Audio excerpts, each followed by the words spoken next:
Okay, well, continuing our little trek around Australia, we've been to lots of different parts of Australia, and we're now heading to what I believe is one of the best parts of Australia, not because I live there, but I might like to live there, up to tropical North Queensland. I'm here on the Queensland stand with Rob Jason, the CEO of Tourism Tropical North Queensland. A lot of things happening at the moment in terms of tourism in your space of the world, and I was in Cairns recently, and guys were saying, oh, business is a bit flat and so on.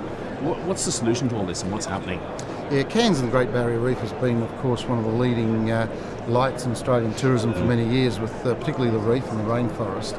And there's also perceptions that are created because of familiarity. At times people believe that they need something new or think there should be something new.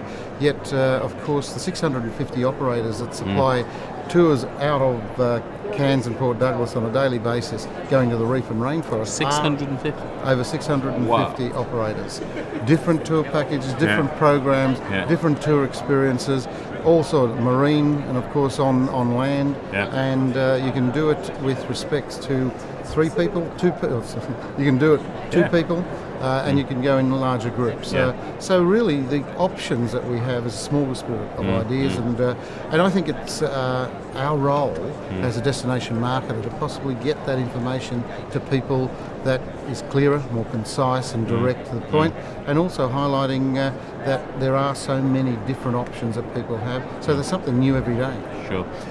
One of the issues you've been facing recently is the cuts to air services to tropical North Queensland. Are you having good discussions with Qantas in that regard? I mean, they've got to make a commercial decision at the end of the day, but what's the score there? Yeah, we had some devastating news, of course, with 100,000 seats taken out of the Japan sector. That's 62% of all Japan-bound seats. So that's a big blow. We've not sat around waiting for someone to find a solution. We've developed a 4-point action plan.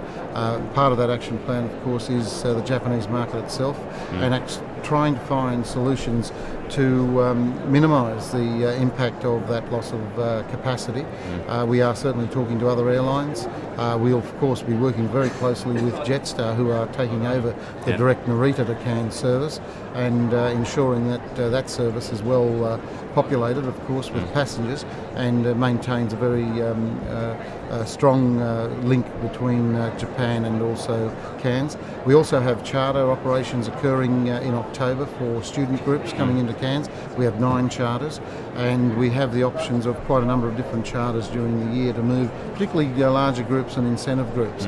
So what it has done, it's galvanised the Australian Tourism Commission, Tourism Queensland and ourselves on a very clear focus with federal government and state government support. We now have an $8 million fighting fund that's going to be topped up by our existing budgets as well, so as to ensure that we can have meaningful talks with potential aviation players, and of course working with the trade and industry in each of that, in the Japan market and also in the emerging markets, so as to really populate seats, sell into the marketplace and create awareness for the destination. Sure. I've had a wander around the tropical North Queensland trade here, and I haven't had much of an opportunity because they've all been busy to have a chat with them. Well, not only are they busy, they're the biggest single contingent of all Australian regions. Really? Wow. Totally bigger. Okay. Bigger than most of the states. Excellent. And it just shows the commitment of this industry. What's the feeling? I mean, are they feeling, pretty buoyant at ATE? Is there a lot of interest? And there's a lot of positive energy. I wouldn't say they're buoyant. They've got to be. They're very practical and they're rational. They're looking at really developing partnerships with many of the industry, of course, right around the world that they have partnerships with, and we are certainly looking at trying to extract as much as we possibly can out of other markets, such as the UK, Europe and the US markets, where we are already very strong and very popular, but of course to build even greater numbers coming from those destinations, so we are able to minimise, of course, the impact of the other loss. They're an incredibly positive group. They're looking at working with their, I suppose, the sellers in different markets in a way that can reap rewards for their business and the destination. So, they've been hit hard.